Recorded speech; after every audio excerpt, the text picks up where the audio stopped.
All right, what's going on, everybody? Welcome to another edition of the Good Bit Podcast. Thank you very much for tuning in this week. I am super excited for this week's episode because this is a long time coming.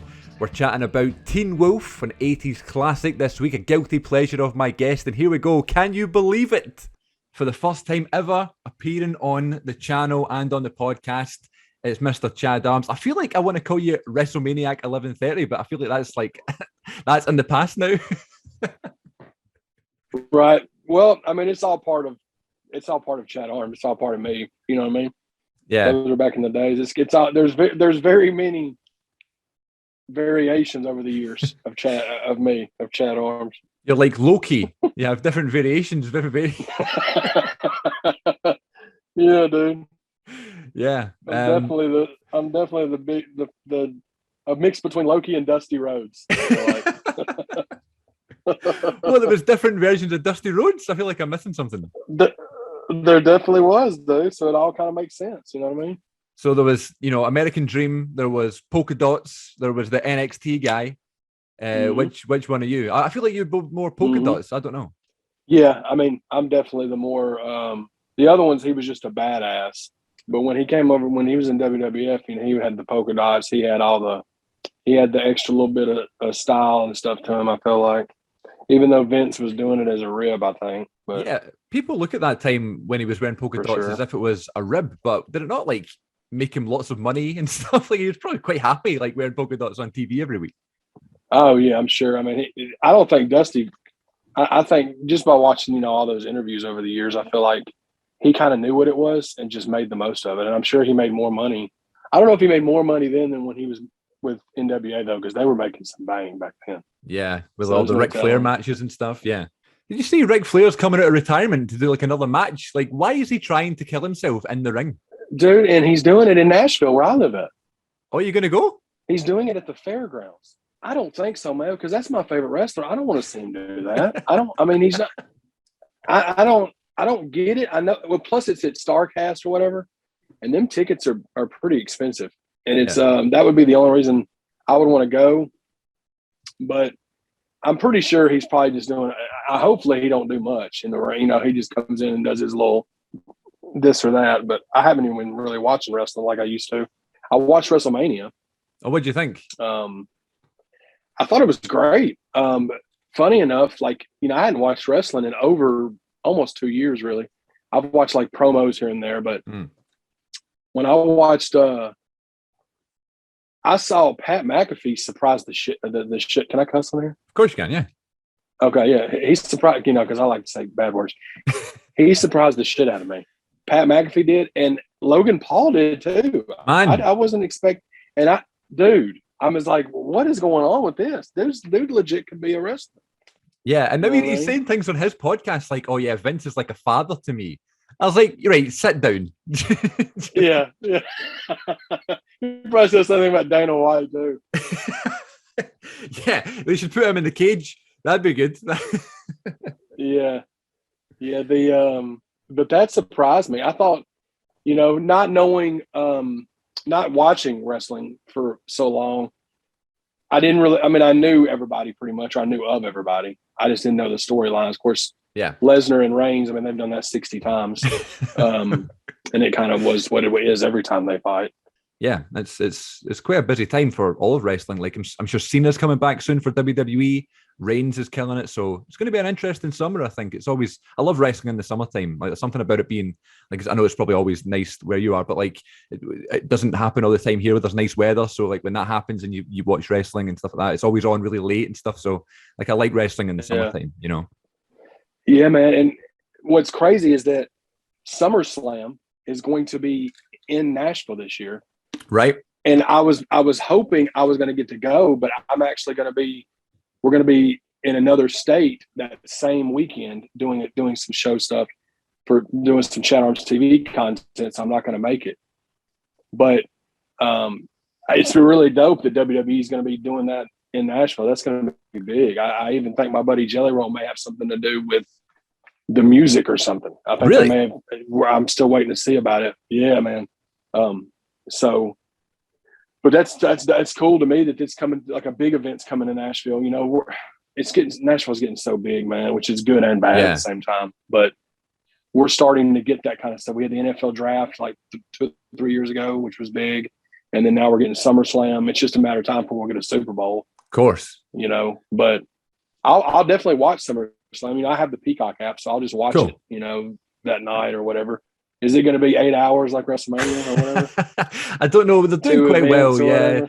WrestleMania, they've kind of made it 2 nights, so it's a bit better, but SummerSlam should be maybe just the 4. I don't know. But, in the UK, they're doing a big pay-per-view at a stadium in Wales, and it's in September. And I was going to go because, it's the last time they had a pay-per-view here was, like SummerSlam 92, maybe? Well, they've had pay-per-views, but I mean, like, a big pay-per-view, Yeah, a big boy one, yeah. That's the British Bulldog one. Yeah. So I was going to go, but it's when I'm on holiday. I'm going to Gran Canaria in Spain that week. I couldn't believe it. Like, of all the weeks to book, like WWE having a pay-per-view here at a stadium, So, I was gutted about that. That's your luck right there. Yeah.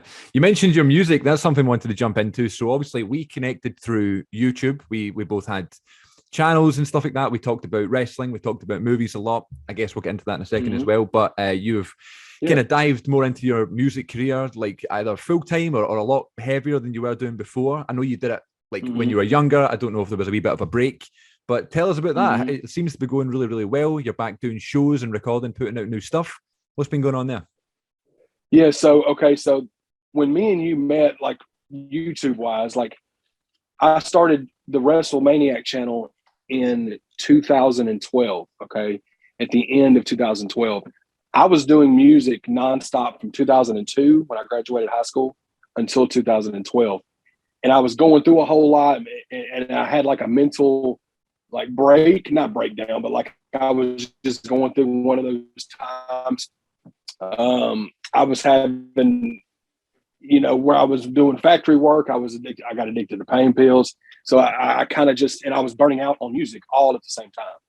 So I literally, in June of 2012, I just said, I can't do this anymore. And I stopped doing music. Right. I got rid of my Facebook, my Instagram, I got rid of everything.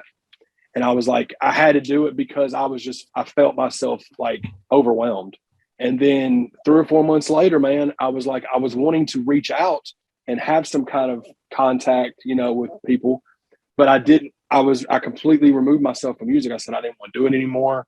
So then I was like, I was always watching YouTube. Right. So I came across RKO NWO, the dude that used to do the dude that he's always he used to do WWE unboxings. Right. And I was like, oh, this is cool. Like, this dude's channel's awesome. He's buying tons of stuff because I had all the stuff. I was buying it. I was like, I didn't even know that was a community. Yeah. And then I said, I'll just start my own channel, and that way it'll let me connect with people, but it's not music related. Because if I would have came back on my music channel, that's what everybody wanted, and I didn't want to do that, but I still wanted to kind of have some kind of outlet, and that's how that channel started. And it started from wrestling and started to move to Blu-rays, but that's when me and you, I think, and you were young back then. It was 10 years ago, bro. Man, yeah, I think. How old are you? I'm going to turn 25 this next month. Okay, yeah. So I would have been like 14, 15. I was like still in school and everything. Yeah. Yeah, man. Yeah, I remember that because that was back when because I was doing the wrestling stuff heavy, and then I'd always been a movie fan and a wrestling fan. And then I just kind of merged them together, and then movies kind of started taking over because WWE came out with the network. Yeah. And then, so, you know what I mean? So it kind of evolved that way. And I've always been somebody that's collected stuff, man. Even when I was a kid, I collected, CDs. I was a big CD guy. I had all kinds of music, which I know you're into that too, Heavy, with your reactions and stuff. Yeah. So it was just kind of an outlet, and I didn't expect it to be anything. And then I started doing them, and I got more comfortable doing them. And then I started getting the subscribers, and I was like, well, this is cool. This is a lot of fun, Yeah. And I've met, 2 or 3 guys that, like the Triple Flix Mafia guys. Those are some of my closest friends to this day. And I've met all of them through YouTube. I met me and you. That's how we met through YouTube. So I'm glad that I ended up doing that, even though it was in a dark place. I made something good out of it. Definitely. And then after that 2-year break in like 2014, I finally said, man, let me get back into music. Let me get back on social media. I finally, gotten mentally in a better space. And that's when I started back doing the music at the end of 2014. And then I've been going hard at it. And I'm doing it full time now, doing that in my YouTube channel full time now for the last like year and a half. So and I've been seeing that's so always much been the like goal. content for you, like going out, like whether it's like the podcast you're doing and stuff like that. It looks like professional. Like, of course it is. It's full time. It's a full gig for you, and not that your stuff didn't look professional before, but now it's like it looks as if we have a proper YouTube channel here that you have all the time in the world to do and stuff. So it's nice that you're getting a lot more kind of like traction from that and stuff, and that's helping with the music. Yeah. Oh, for sure, man. I mean that the music is really taking off, especially this last video that we just did. We just hit 100,000 views on the music video, and it had only been out 2 weeks today when we're doing this. And I've never had something with that kind of traction before. I've always had stuff that did pretty well. But, starting doing the interviews with Chat Arms TV, a lot of these people that was subscribing to the channel because of the interviews I was doing with these artists from around here, they didn't even know that I rapped or made music. Right. Because I was behind the camera.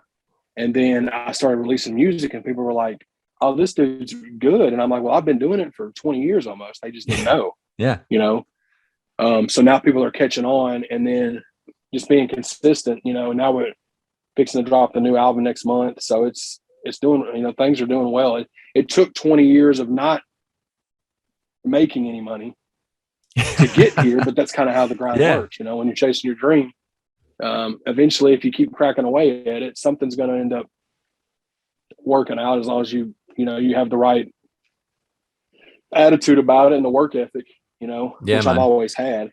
But it's doing great, man. It's doing great. That's it. Like, consistency is always the biggest thing. Like, even just with the podcast, like now we're doing this every week. We have like someone on every week, and we're chatting about a different movie every week. And that's, more people are listening now than ever before, which is great. And that's just, again, the consistency thing. But I've always been up for, collaborating with people, and I believe a lot in supporting people like your friends and that.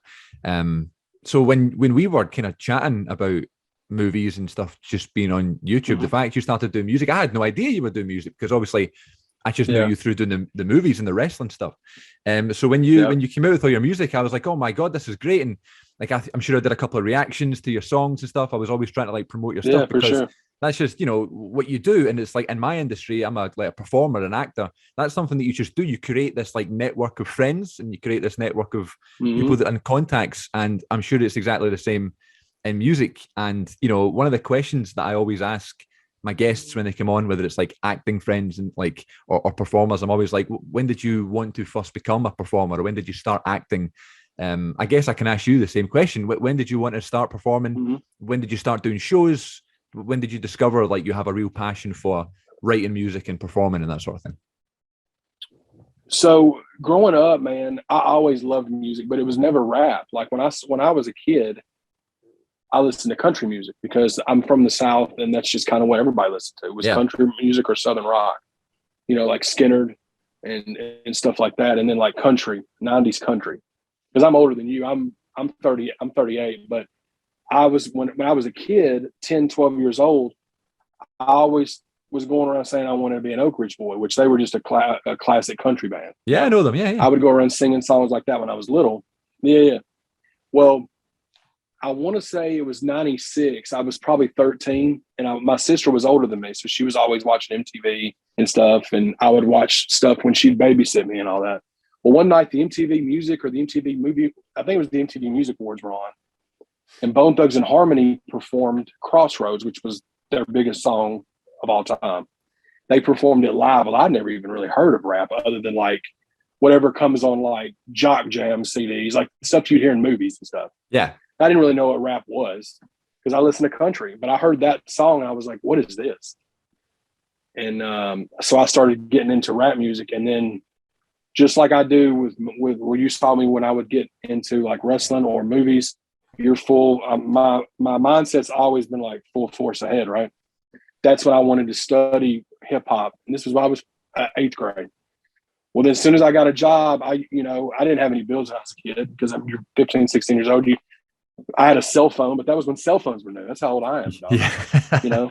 Not everybody had a cell phone, right? So I just paid my car insurance, and then the rest of my money, I was buying rap CDs every week. And not just rap. I still listen to country and rock and all that, but I didn't start wanting to write raps or nothing until like I did some rap cover songs in like the talent show at my school. Yeah. Which nobody had ever done rap before at the school because where I went is a country town. And then people were like, well, why don't you start writing your own stuff? Because we would freestyle and stuff, but I was never good at freestyling. We just did it for fun. And then I just started writing my own music. And then 2004, I was like, I want to try and make my own music, right? And back then, you thought it was awesome and it was terrible when you first started with anything. You think your stuff's good, but it's not. You're just delusional. It's just not. It's not good. You're just excited because you're creating, and that's where it started, man. And then I've been, other than the 2 years I took off, but even when I took off from music, I was creating content with the YouTube. So yeah. But that's when I started. Was like once I heard Bone Thugs and Harmony, and then I started listening to. I was listening to everything rap. Like Tupac is still one of my favorites, obviously Notorious B.I.G.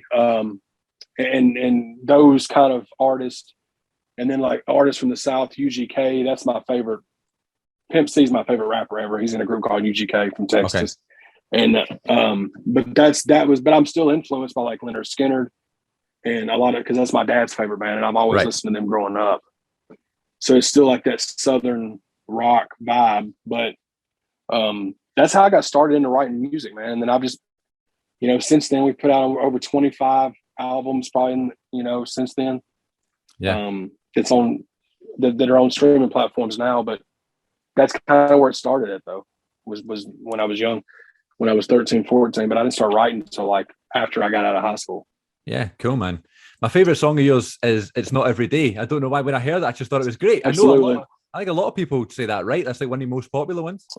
It's absolutely as far as solo songs, that probably is my most popular, or Listen to Your Heart, the one where we sampled the Listen to Your Heart song. Okay. And then this new one that I just put out are probably, as far as solo songs, It's Not Every Day, but that's what I did that album in 2009. And that's when I was starting to see, okay, I can tap into this type of music and not just rapping well on a song. Like I can tap into this, and that's got so much more of a shelf life on it. Than just a dope rap song. You know what I'm saying? So, but It's Not Every Day for sure it's my favorite song I've ever done. So, I mean, it's great. It's the first one that I really liked when I first found out you did music, so that's kind of, every time I hear it, I'm like, it reminds me of when we first started kind of communicating. How did I know it was through YouTube and stuff, but what did you find my channel first, or did I contact you? How did that happen? I can't remember. Man, I can't remember either. I know that when I was doing those unboxing videos, I was always looking up unboxings, too, to kind of connect with other people. I can't remember if I came across your channel and commented on something or vice versa. I can't remember, but I remember I always liked watching your channel because there was so many people that was doing those videos back then, and most of them were cringe. You know what I'm saying? And at times I was cringe looking back, but like you find certain ones that you really like to go watch. You know what I'm saying? And I always thought your channel was cool. And I like too that you were younger, but you were still, even though you were younger, you were still very, very well versed and educated on stuff that was way before you, which is dope. Most people aren't like that. Most people, when they're young, they only know what's relevant to them. I thought that was cool. People have always thought like I was older than I was. Like, and that's always. I thought the same thing. Yeah, for sure. Which is cool because that just shows like your maturity level as far as that, and just shows your love for. And now that knowing, I've known that you were an actor, but knowing that, I see why you have that kind of love and knowledge for movies and films and stuff, because that's what you love to do. So it only makes sense, well, the whole, movie obsession stuff and learning weird facts about films and actors and things like that all comes from wrestling. Like, wrestling was my main Yeah. obsession when I was younger, and still is, I guess, like, is the first thing Yeah. I kind of think about all the time. So, yeah, and it's the exact same with you, because you have these channels, that people would do, a lot of times if it was like every week or whatever, and it was always the same thing. But with your channel, you had so many videos out there, but you were so funny, and so you were able to communicate with so many people, and so many people loved your stuff. And it was really nice to see the WrestleManiac channel grow so quickly, because I Yeah. jumped on there really Yeah. early on. And No, for sure. seeing you pick up so many like subscribers and stuff was great, because I knew, you're a good guy and you're really funny and stuff. So it was really nice to see that. And that's why I'm always happy to see you doing well in the music world as well. What about when you started watching movies when you were younger? Do you remember the first time you kind of went to the cinema, or do you have like any films that you can remember from your younger days that were your favorite? I'm trying to think. So when we were young, we were never poor, but we never had extra money in the sense of let's go to the movie money. I didn't get to go to the movie theaters a lot when we were younger. We would always, but I don't remember so much going to the cinema a lot to watch movies. But my dad's mother and father, my grandparents on his side, we would go over there every other weekend, and they had a VHS library of stuff they recorded off of HBO and Cinemax. And that's where I learned. That's where I saw so many movies. That was like my theater. I'd go over there, and then they'd let me look through them. They had them labeled. It was 3 movies on one tape, right? So, and they'd have them labeled, and a lot of it was just trial and error. A lot of it they wouldn't let me see because it was like R-rated. Yeah. But I mean, that's where I saw Goonies for the first time. Teen Wolf, which we'll get into. Over the Top, which is one of my all-time favorite movies. Police, like all the Police Academy, like all those movies that I love still to this day. Yeah. That my first way of seeing it was them recording it on VHS tapes, and I would just watch it at their house. Then they'd let me take a videotape home and bring it back the next time I went over and stuff. But that's what I remember the most. It was watching those. And I remember I accidentally saw Nightmare on Elm Street 2 on one of those. And man, I saw my first naked woman, I think, on Nightmare on Elm Street 2 by accident. Wasn't supposed to see that when I was trying to fast forward that movie to get to another one. Uncle Buck, which is one of my favorites of all time. Yeah. That's where I was trying to get to that movie. But it was the third one on the tape. And, back then it was just you had to fast forward all the way through. So I'm fast forward and I'm like, well, this isn't Uncle Buck. What is this? And I saw Freddy. And I was like, man, which Nightmare on Elm Street 2, I hate that movie. But it was funny seeing, like, remembering back. But yeah, I was trying to see my boy John Candy, Uncle Buck. I was trying to get to that. And I would play the hits, man. You find something you like, you just play it over and over. Yeah, man. For sure. I mean, John Candy's so wholesome. You know what I mean? Like all of his films, when you're trying to watch a really wholesome John Candy film, and you're seeing Nightmare on Elm Street 2. Man, and I only saw like 10 minutes of it, but I saw enough to see. Right. Some lady parts, in the whole scene of, and then I saw Freddy with his it was the whole scene when they were in the pool house. Have you seen Nightmare on Elm Street 2? Not the second one. I've seen the first one. Okay, well you're not. It's bad. It's really bad. Well, first of all, Freddy comes out of the dreams in part 2.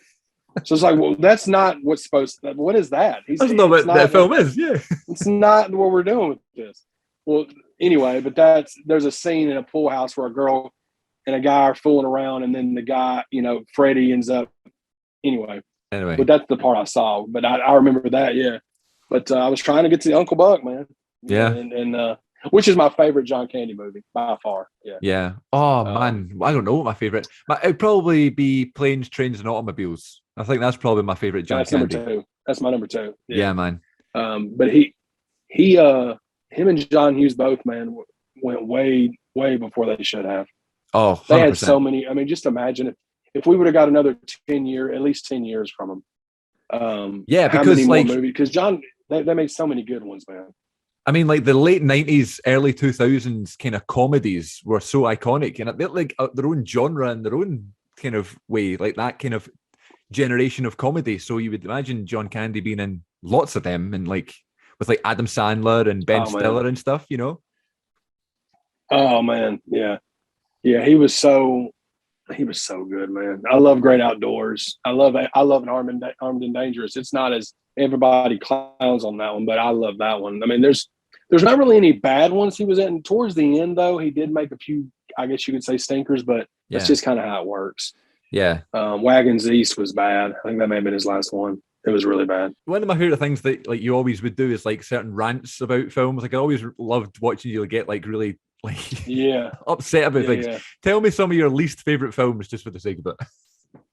Least favorite films. Okay, before we get into just about the rants, the funniest thing about it is I'm the kindest person on earth. Absolutely, I know that, and I don't even know you personally, but for whatever reason, whenever I guess that's why my rants people like to see.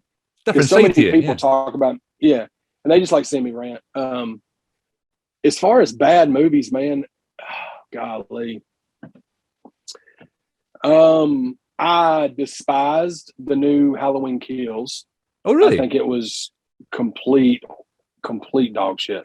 Horrible film.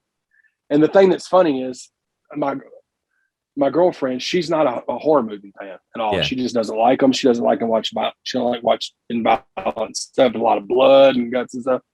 Well, you know me, I mean, horror is my favorite. So I can watch the goriest horror movie and then fall asleep, which is kind of scary, probably, with no problem, right? Yeah. Well, I talked her into going to see Halloween Kills with me at the theater. And it was just complete horrible. I mean, did you see it? I think so, yeah. You're not super into horror movies. Yeah. I just hated it, man. Anthony Michael Hall was terrible in it. It didn't make any. Jamie Lee Curtis, I mean, served no purpose in the movie. It was just terrible, man.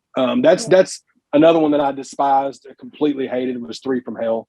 Okay. The Rob Zombie, film. Trying to think of something that's not horror that I just hated. I know it's quite hard to think of ones you don't like. You know, it's easy to think you can name off your favorite ones, but sometimes if it's so bad, you try to forget it, you know? Yeah, well, and my thing is, I rant the most about, because nothing's original now, man. Everybody's doing rehashes. Man, it's crazy. I hate it. Like, and not just horror, just in general. Any of these, like, okay, the Ghostbusters all-female one is I haven't even watched the whole thing. I couldn't watch the whole thing, but that is one that is like a hot button for me because I just am like, why? It was just awful. It didn't need to be made.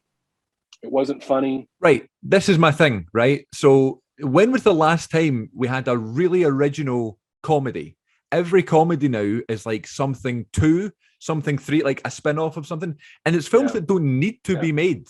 You know what I mean? Like these films are iconic films that people have written years ago and then have spawned these sequels, right? Why can't we just go back to like writing original ones that people will make sequels of in the future, So I don't know. That's my biggest thing. No, I totally agree with that. That's me too, man. Another I never even saw, but I refused to watch it was the role reversal Overboard. Overboard is one of my favorite movies from the late 80s with Kurt Russell and Goldie Hawn. Great movie, hilarious. And then they made one with Anna Faris, I think, and some other guy, but it's switched. It just looked terrible. I'm like, why did that movie? It's not like Overboard's a big money grab. Like, why are you remaking Overboard and calling it Overboard? Like, that's what I can't stand. But that's why, I'm back this year. I'm going back to watching as many films that I can from 2022. And then at the end of the year, I'm going to do a big countdown, which is a lot of fun, but it's taxing, but it's fun. It's so taxing. It's really difficult, I think. No, for sure. And I think right now, I've watched 26 movies from this year, but I got a whole list of them on my phone of stuff I want to watch, but yeah, man, that would probably be the ones that I hate. What's some of the ones that you don't like at all?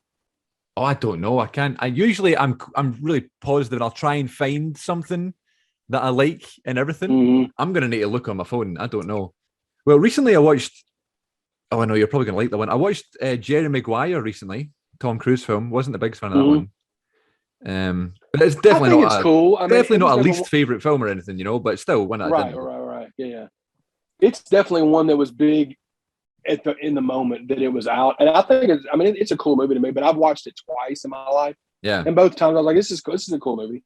But it's not like a go-to or something that I think's amazing or nothing. Yeah, I couldn't figure out like cool. what it was, like what was it trying to be? Was it Yeah. trying to be a romantic comedy? Was it trying to be funny? Was it trying to be a drama? Like I didn't love that one. I didn't like the Venom films either. Venom wasn't something I liked at all. I'm not big on the superhero movies, and I mean I'll watch them, but like Venom, I didn't like Venom. I didn't think it was terrible, but I didn't like it, and I never even saw the sequel. Oh, yeah, sequel was. But was I know that it was supposed to be R-rated originally, and they knocked it down to a PG-13. Yeah, which is lame, but I know why they did it. They get more money. Yes, that's it. If kids were going to see it, Yeah. So we spent so long talking about other stuff because it's been like, I don't know, 10 years that we've been waiting to finally do an episode together. But we've got so much to talk about. When I asked you to pick a film for today's episode, the one I had in mind was going to be Casino, because I feel like you mentioned that before, that you loved Casino or like gangster movies and things like that. But then you came back with Teen Wolf, which I was happy about because I've not seen Teen Wolf. So first of all, thoughts on Casino, and then why we're doing Teen Wolf today. So Casino and Goodfellas is like a 1A, 1B, and they swap a lot. It just depends on what mood I'm in. But as far as my favorite movies, Casino and Goodfellas are right here. But like Teen Wolf is my favorite movie in the sense of it's not a well-made movie like a Casino or Goodfellas, right? But it's legit my favorite movie. Like I've watched it so many times, man. And I think a lot of it may have to do with like we talked about earlier, tying that back in about seeing it when I was a kid on the VHS tape at my grandparents' house, and then just thinking it was so great that Michael J. Fox, who I had seen in Back to the Future, was this guy that turned into a werewolf and played basketball. I mean, it's ridiculous, but I love it, man. As bad as it is, I love it. I mean, we all have those movies that are like that, though, right? That even though they are bad, you still love them for like your own reasons, like because you watched them when you were younger, or just because you have something. Like maybe you just are a fan of, Michael J. Fox or whatever, and you're going to watch all of his back catalogue. So, I had never seen Teen Wolf. The only thing I knew about it was obviously just the film itself, hearing about it for years. But my sister, who is 4 years younger than me, loves the Teen Wolf show, the TV show, which I know is totally different, obviously, and it's kind of like a kind of Twilight kind of vibe from it. Have you seen the TV show? Do you have any thoughts on that? No, I mean, I know back in the day, years ago, I remember my mom and my sister talked about how much they loved it, but I just never watched it because I knew it wasn't nothing to do with the actual movie, and then it was more like Twilight stuff, so I never watched it. But it was super popular, I know. Yeah. I don't even know if it's not still going though, is it? I think it's finished now, but like it definitely was a massive show for like that kind of young demographic. I missed it a little bit. I never seen it, but my sister was definitely a big fan. She has like merch from it and stuff, so I can assume it was pretty big. Oh yeah, I think they were cashing in on the popularity of Twilight, and they ran with that. I think it was like an MTV show too, which was, I'm pretty sure that sounds right, but. I heard it was really popular. I just never watched it. When did you first see Teen Wolf then? Was it when you were younger? Did you see it at the time, like when it came out, or I'm not sure when you were born? But yes. I was born in 83. Teen Wolf came out in 85. So I didn't see it till probably 91, whenever I was staying at my grandparents' house. I was probably 7 or 8 years old when I saw it. And I came across it on an accident because, again, it was on a tape that had something else on it that I wanted to watch, probably one of the Police Academy movies or something. And it was one of those that was in between the movies I was wanting to watch. And then one day I just started watching it. Because when I saw Teen Wolf, I just thought it was a horror movie. And back then I was scared of them. I was 8 or 9 years old. I didn't get into horror movies till like I was in high school. So I always would skip over it. But when I was fast forwarding through it to try to get to the next movie, I stopped it on a part, and it was like them playing basketball, which I loved basketball. So that made me like, oh, okay. So I rewinded it back to the front of the movie. And that's what I couldn't have been no more than 8 or 9 years old, though. It was a long time. It was back, when I was young. But, and then I kept, that was always the tape that I would go and borrow. And they say, they wouldn't care if I brought them back or not, but I always made sure to bring them back. Yeah. And I never wanted to take more than one of them, because they had a whole organized library, man. And they let me just keep the tape. It's after a while because they knew how much I loved it. But yeah, I just thought it was great. A lot of it's just because basketball was my thing. I was a huge fan of basketball growing up. I played basketball. I collected basketball cards. Yeah. So that was what drew me in, and it was funny. And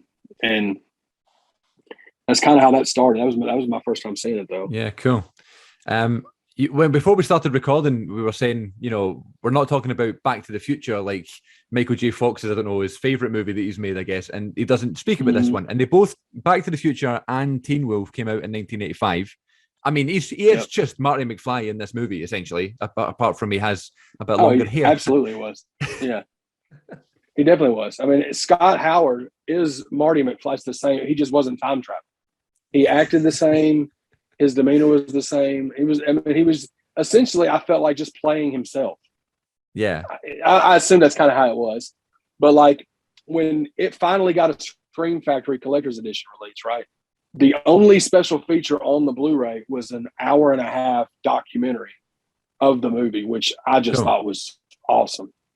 And then they talk about that. Obviously, that he didn't do any interviews for it, but they talk about how he was filming them both at the same time. And I want to say he was leaving set of Back to the Future and coming to, do it because he was still young. Oh, man. Yeah. But I want to say that's what they said he was doing. He was filming both movies at once. And I'm pretty sure, I can't remember which one came out first. I know that Teen Wolf came out in August, but I can't remember if Back to the Future came out before. I guess I could look to see what came out first. But I know that there was some kind of switch where one was supposed to come out before the other one, and they switched them or something. Right. I guess he's more proud. He was young. Of Back to the Future. I don't know. Yeah, I mean, they said that he didn't want to. He don't really like talking about Teen Wolf, which it always trips me out when I hear, actors say stuff like that when they're like, I don't want to talk about my old. I was embarrassed of that, but I was like, but that's part of what made you who you are. You know what I mean? Yeah. So fun fact, Back to the Future came out in July 3rd of 85 and Teen Wolf came out the next month. Oh man. So like they dropped. Yeah. So he had, but I'm sure Teen Wolf probably didn't have much of a theater presence. You know what I'm saying? Like Back to the Future did, I'm sure. Yeah. But so who did you get a chance to watch it? Yeah, I did. I watched a couple of nights ago. Who made Teen Wolf? Because obviously, Robert Zemeckis and Steven Spielberg and stuff like that for Back to the Future is just obviously the huge names. I guess it was just literally the summer of Michael J. Fox, because I can just imagine everybody thinking he was like the cool guy from Back to the Future. I'm sure he's like the kind of dream heart, kind of, attractive young guy for girls and stuff in that time. So let's see, director Rob Daniel. So obviously these guys are like not as big names as Steven Spielberg, so I'm sure that really is one of the main reasons why Teen Wolf was hurt, I guess, at that time, right? Because it wasn't as big of a deal as Back to the Future. Probably so. I mean, he did. Rod Daniel directed Teen Wolf, but he also directed like Father Like Son, which is another one that I think's great. It wasn't. I mean, it was essentially a movie that was. I think he did a couple of like the Beethoven sequels, and he didn't do a lot of big stuff. I could have swore I thought no, Joe Dante did Burbs, but Rod Daniel, he didn't do a lot, and I don't know what made him choose the role, because back then this came out in 85. I think Michael J. Fox was born in 61, so he was like your age when he was filming these movies. Okay, yeah. And he may have filmed them a year or two prior to them coming out. That's usually how it works. So he was a young kid, still. I mean, he was of age, but he was still young. But I just love it, man. The story's ridiculous, obviously, but just something about it. It's the nostalgic thing. And I think Yeah. it's great that it's got a 6.1 on IMDb, which is hilarious to me. That as bad of a movie as it is, it's still rated pretty fair. Yeah. Well, I mean, the 6.1, surely that's the fan votes, right? Like the viewer votes, not the critic votes. I'm sure it is. You know? Yeah. Yeah, I'm sure it's not like the Siskel's and it's not the popular critic, Yeah, it's not Dave Meltzer. Opinion. Right. Yeah. So I managed to get a chance to watch it the other day. And here's the thing with me, man. Like, I am very good at like, okay, I know what this is going to be. Do you know what I mean? I don't go into films like I'm ready to watch a masterpiece, and I'm sitting here and I'm ready to kind of be blown away by Michael J. Fox being a wolf. Like, I know that's not going to happen, so I'm really good at kind of going right, okay, this is a superhero movie, or this is a sports movie, or this is a musical, or whatever. And I'm good at like watching older films, appreciating it for the time. I feel like we take films now for granted because we've seen everything now. Like I saw the Matrix, like the original Matrix film, at the movies like a couple of years ago. They did like a sort of special anniversary screening or something, and it was my first time seeing it, and I was like really excited, regarded as a revolutionary film, like a big deal. And I'd heard so much about it, but I'm watching it going, there is nothing in this film, that in 2020 or whenever I watched it, we have not seen. I'm sure, in the late 90s when the film came out, he's going backflips. It was backflips. Yeah. It's really cool, and but like I'm not. Yeah. It's not as if it was like this amazing movie to me because I'd seen everything. So watching Teen Wolf, I was like, right, I know this is going to be like 80s cheese, and that's fine. It's his own thing. So I totally enjoyed it for that, reason. Yeah. But it's never going to be one of my favorites because I never, grew up with it. I'm assuming. No. As long as you can just appreciate. Yeah. No, I mean it's not going to be anybody's favorite movie but mine, probably. But and again, it's just it's a favorite movie of mine on the guilty pleasure side. Of course, we could sit here all day and talk about Goodfellas or Casino. Yeah. Goodfellas is a better made movie. Of course. Okay. But I love Joe Pesci so much in Casino. As much of as a piece of crap as he is, I just love his lines in that movie. He's great in both movies. But obviously those movies are much more well made, but nostalgic. It's always been my favorite, man. I love Dumb and Dumber too. That's not the sequel to Dumb and Dumber, but Dumb and Dumber also. There we go. That's in my top 5. Like that's probably my favorite comedy is Dumb and Dumber. Man, that's another one that I loved. But Teen Wolf, man, I'm just glad that you watched it and you appreciated it for what it was because that's all you really can do. It's ridiculous. I love all the other characters in it.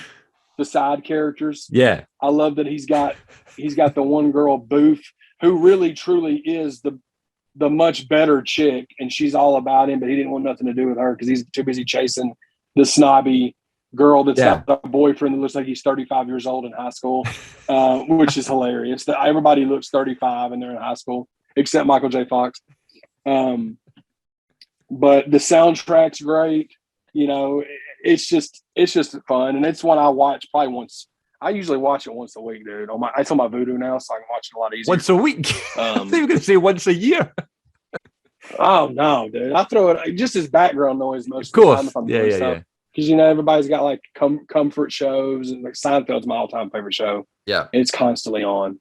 But sometimes I'll just throw on a movie, and I always throw on that because I don't have to be invested in it because I've seen it 100 times. Yeah, so it's kind of like I don't sit and watch it. You know what I mean? But I'll throw it on probably once a week on my Vudu on the TV if I'm in here chilling, working on shit or something. I think it's great. My favorite part, which was when he's first realizing he's turning into a wolf, something's happening to him, he's going through changes, and he's in the bathroom and like all the hair starts coming out and stuff, and his dad is at the door being like, come on, just talk to me, like I'm going to understand. Yeah. And he's like, there's no way you're going to understand this. And he opens the door, and his dad just, I mean, he looks ridiculous, but his dad just looks absolutely... Dude, the most harmless looking wolf you've ever seen. James wolf. Hampton, R.I.P. Yeah, he's so friendly looking. But I will say, man, like that scene, that transformation scene for me Yeah, in 1980 for 1985, it was creepy, man. And the music, that part of that score part, the real dramatic, dun, dun, dun, dun, dun, like I thought it was cool for that kind of movie. I mean, I thought it was kind of creepy, and I think it's hilarious that just everything about Styles, his best friend, who's like the hustler guy. His shirts are hilarious the whole movie. yeah. He's got all these different weird shirts. What are you looking at, Dick Knows? Which people still on Always Sunny in Philadelphia. One of the characters wears it randomly throughout the shows. Yeah. Um, yeah, Mac, the guy that plays Mac. But yeah, I just Teen Wolf is like, to me, it's just, I don't know. I don't want to say it's a cult. It's not a cult classic or nothing. It's fun. It's a fun Well, I watch would for maybe sure. say it's a kind of cult favorite because it's like it kind of so there's a lot of horror films like that. It kind of gathers, like a Yeah, bunch of horror films together who love this film. You're not the only one that loves this film. Yeah, I know you're thinking like it's a guilty pleasure, no, but for I'm sure there's sure. plenty of Yeah, people who like it. Um, but yeah, and then no, like for the sure. And I like what's it. his friend's name? What's his friend's name with the funny t-shirt? Styles. Styles, right? Yeah, So Styles. they're Yeah, they're outside, and that's when like Michael J. Fox like, shows him that he's now a werewolf, and he just doesn't even really freak out. yeah. Like he's just so used to it already. Like At first, he like because they're out in the garage and he's looking for like some weed that he yeah, stashed yeah, out there, and then he starts growling, and then dude looks at him like Styles looks at him scared for like 30 seconds. Then he's like, "Oh, we can make money off this." He yeah, instantly went into hustler mode. yeah, yeah, He was like, "Oh, you're a werewolf."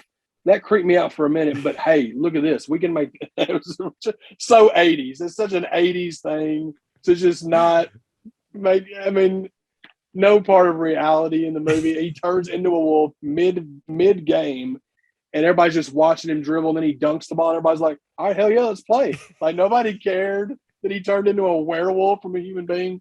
Nobody got scared and ran away. yeah. It just makes no sense. But it's another one that's a guilty pleasure of mine like that is Over the Top, man. I've never This seen it. was Sylvester Stallone. That's another one you need to see, man. He is an arm wrestling truck driver Okay, that goes into an arm wrestling tournament to win back custody of his kid. That's all you need to know. That's the plot, and it's okay. Sylvester Stallone, and it's insane. I mean, it's ridiculous, but it's in the same vein as like Teen Wolf for me as far as like guilty pleasure. The moment where he like becomes a good basketball player because he's a wolf. Like, what's that all about? Like, are wolves good at basketball? Like, why is I that a thing? don't I don't know. It never explains it. He becomes a wolf. He doesn't have to like learn how to move as a wolf or learn. He just is a good. He just becomes good at basketball. And not only that, the most disturbing thing is that he starts getting all these chicks. So like all these chicks are just committing bestiality with this Right. wolf, and everybody's just like, "Cool, I want to get with him. I want to be with the wolf." Like none of that stuff. Social like issues. None of that. Which is good in the sense back in the 80s because it wasn't about that. It was just about making movies that were fun escapes. That's all they are is escapes from reality for 2 hours or whatever. But yeah, I mean, there's so many things about Teen Wolf that make absolutely no sense. Yeah. And you just accept them because it was an 80s movie, and you're like, oh, okay, well. Isn't that funny? It's dope that yeah. Like, I mean, you would Crazy, never man. get that now. Like, you would never. If there's a No. bad film now, no one goes, "Oh, it's so 2022."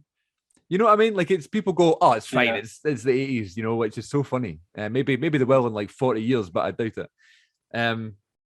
Yeah, so this is the Good Bit podcast. Obviously, we always chat about the best parts of the film. Tell me what you think the best bit of this film is, or at least your favorite scene Oh yeah. of the film. Yeah.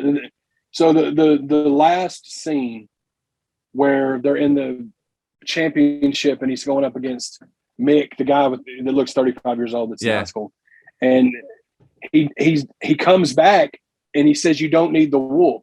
You're gonna get Right. me, Scott Howard." And then that music hits, the Win in the End song hits. Then they start mounting that comeback, dude, and everybody starts sinking jump shots. The fat dude, Chubb, starts throwing hook shots, no look, and they're going in. I'm like, what's happening? And then the comeback and then he shoots them free throws. dude, that's the best part. That's the best bit of the movie for sure. Yeah, definitely. Is that comeback scene, dude? I mean, it's so ridiculous.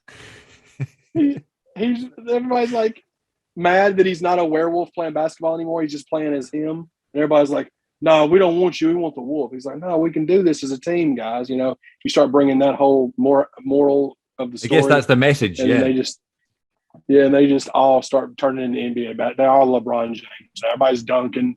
Yeah. Everybody, I'm like, what's that? Where has this been all year? I haven't done anything. But yeah, that's the best part for me. It's a full circle moment, and I guess they had to have sure. something like that in the movie, to go, there's a message behind this one, we didn't just make this for a laugh. Like, there was a message, Yeah. So, yeah.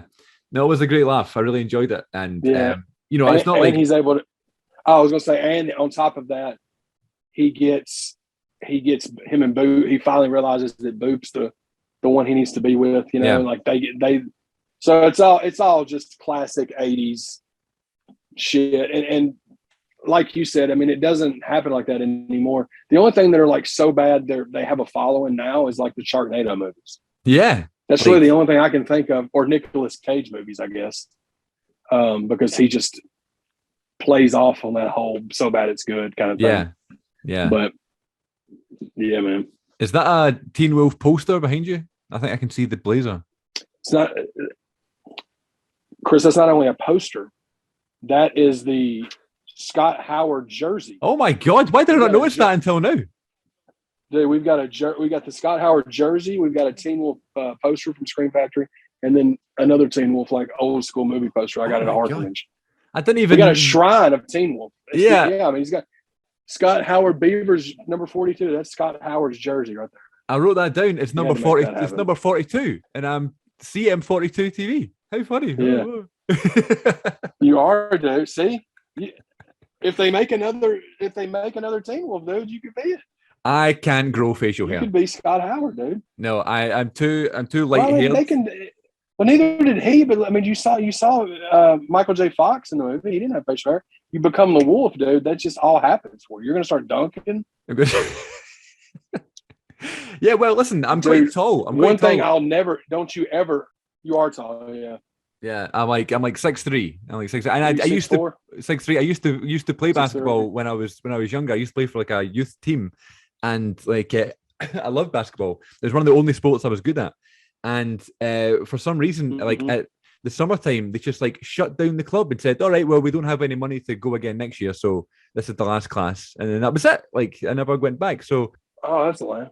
What I was going to say was, I think I interrupted you, but you were going to say something about like the basketball players having the jersey. Like there's something about watching sports movies that I don't know. I feel like that's a very like American thing, and it's like a very like of its time.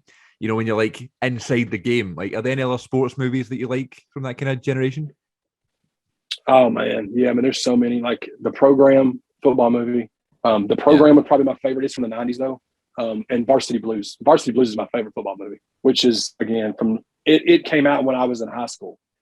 And it was about a small town in Texas that was really big into football, and our city was big into football. So it had James Vanderbeek in it. He was like, had this horrible Southern accent, but it's great. It's a great football movie. Cool.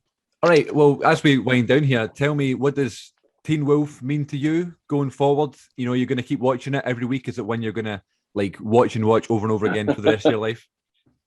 Oh yeah, for sure. If I haven't stopped watching it now, I mean, yeah. I don't know if I'll throw it on every week, but like, it's definitely going to be one I revisit a couple times a year for the rest of my life, just because it's one of those movies. It's in that same rotation as like an Over the Top or like the guilty pleasure type movies that I just still hold up for me now. Uncle Buck's like that. Uncle Buck's really good movie though. But that's another one that I watch all the time. Yeah. It's just always have, but yeah, for sure. Cool. So what else have you got coming up then, just as we finish up here? Tell the people what can we look out for in terms of music, anything new coming out, and then what about the channel on YouTube? Yeah, so chatarmstv.com is the YouTube, is the website, and it's got the YouTube and all that on it. It goes straight to the YouTube right now, but it's fixing to be the website. My new album, Dedicated, is coming out July the 15th. We just announced that today on social media. And we're going to be doing pre-orders for the iTunes. The iTunes pre-orders will be up next week whenever I get it back from my distributor. And we're really pushing that heavy. I'm trying to chart on iTunes for the release of the album. So really pushing that heavy and just constantly, we do the podcast on Mondays and Fridays every week. And then I'm constantly doing other visuals, doing other content, doing more content, looking to probably go out on the road and do some shows towards the end of the year. So just trying to stay busy, man.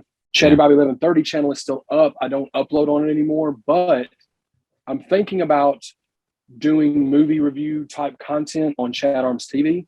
Okay. I'm gonna kind of try that out. We've got a members option on Chat Arms TV too that's really gaining some traction. So it may be like a thing where I do it for members only or something at first, but trying to incorporate that into the channel too. Because Chatty Bobby 1130, I just don't upload on it anymore. But it's still there if people want to go back and watch the old videos. But everything is just Chat Arms TV right now that we do. So, but yeah, I appreciate you having me on, man. It was fun. No, man. Appreciate you finally, getting together. It's great. Yeah, I mean, I was going to say I miss all the kind of movie reviews and stuff on the original channel, but I know how it is, when you're like so focused on one thing. Like, that's me right now with the podcast. Like, I'm doing this every week and stuff, video and audio. Like, I know you do that too. So I would love to do more videos on my channel, but I end up not having the time and stuff. I feel like I'm more focused on this. So yeah, it's good you're doing so well, but I'd love, early morning randomness to come back. Always a good laugh. Yeah, for sure. Well, we're doing those exclusively right now. We're doing them on Chat Arms TV. On the members is $3 a month. The members option, I'm doing those for members only right now, and I'm fixing to do a deal for members only live streams where I do early morning randomness live for the members on Chat Arms TV. So we're still uploading those, but stay tuned. I'm thinking about, like I said, we're delving back into some movie review stuff because everybody loves movies. So. Thinking about getting back into that. So for sure. All right, man. Thanks so much. I appreciate your time. And thank you to everybody who listened and watched this episode of the Good Bit Podcast. Hope you enjoyed. Take care of yourselves. And we'll catch you all down the road. Lay back, chilling with my eyes closed, thinking about the minute I've been. They say that my words got their mind blown, but lately I've been feeling fenced in. I just wish I could break away from here sometime, but I feel like I'm losing it here, and ain't nothing gonna change my mind. It's not every day you get to lift the weight of this world off your shoulders. It's not every day you get the chance to say goodbye before it's over. It's not every day you get to see the sun peek through those clouds so nicely. It's not every day you get to erase all your wrongs and do the right thing. It's not every day. So simple, it ought to be wrong. So gentle, wishing I was home, because that is the missing piece to the puzzle of which is me. But I'm losing the feeling again, and it leads to the sinning again. Oh my eyes shut tight, hoping I can ease my mind. Separation, anxiety, I'm lost, I just hope somebody finds me right beside me.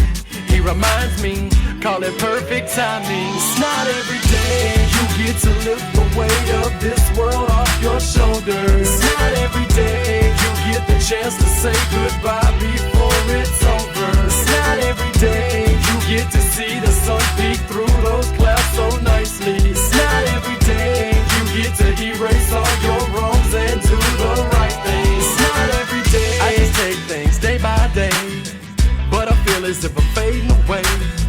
All I gotta do is change my ways and stray away from the same old thing. But it's hard because deceitful people are smothering the good with the evil. And at the times when I'm feeling hopeless, I begin to regain focus. Lay back, chilling with my eyes closed, thinking about the man that I've been. They say that my words got their mind blown, but lately I've been feeling vintage. It's not every day you get to lift the weight of this world off your shoulders. It's not every day you get the chance to say goodbye before it's over.